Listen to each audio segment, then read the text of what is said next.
David, I'm curious as well, and we'll get to how you plan and protect, but one of your notes wrote about the central bankers trying to rein in the animal spirits of the market, the economy, et cetera, I believe. Um, Yet their mandate is inflation in the labor market. Do you almost feel like these central bankers have overextended their position and their power?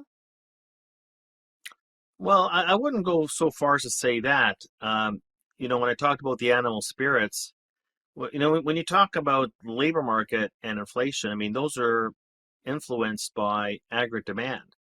But what also influences aggregate demand is the wealth effect on spending, and the wealth effect comes from inflation in assets and financial assets. So, when you go back, for example, when Ben Bernanke unveiled QE2, back in 2010, it was no longer to save the financial system. It was basically to generate, and he came out and said it, generate a positive Hmm. wealth effect on spending. See, back then they wanted to generate inflation.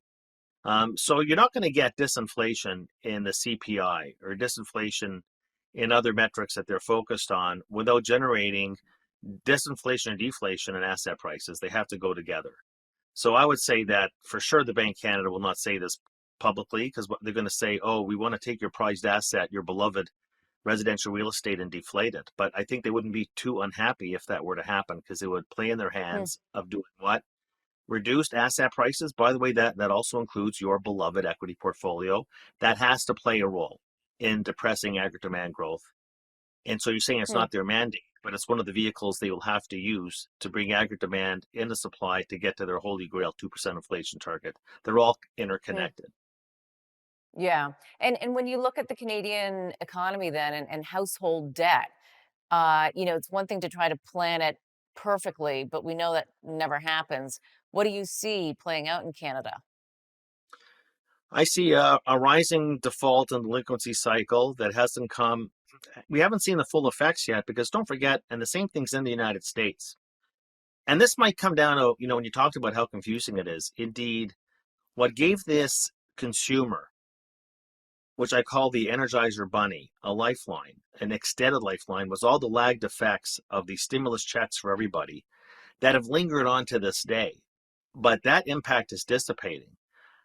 So that has mitigated the default delinquency cycle, the fact that incomes or excess savings have been a lifeline of support here, but that's going to be evaporating. And Hmm. what is still staring us in the face are all the lags. You see, the thing is that the economy and the consumer sector, even the business sector, we don't all reset to higher interest rates at the same time. There's built-in inherent lags, and we haven't seen all the impact on debt servicing impairment coming to the fore. Now, the other thing, as you said, up until recently, the job market's been strong, and that's been providing some organic support to wage growth. That's helped to offset the drain that we've had from higher interest rates. But Catherine, look, we have the industry data from the CEF statistics, negative employment. 1 month, admittedly, 1 month of negative in the household survey that we got from StatsCan. So it's either a blip or the employment situation is starting to reverse course. Employment's Hmm. always last man standing going in a recession. So what happens? We lose the fiscal support, and what stares us in the face is the lagged impact of all the rate hikes, and employment situation starts to deteriorate. So what's going to happen, and this is just the business cycle at play, is we're going to go through a Hmm. delinquency default cycle that's going to impair consumer spending, which is the major source of growth in the economy, and that's where you get the Hmm. recession coming. Hmm.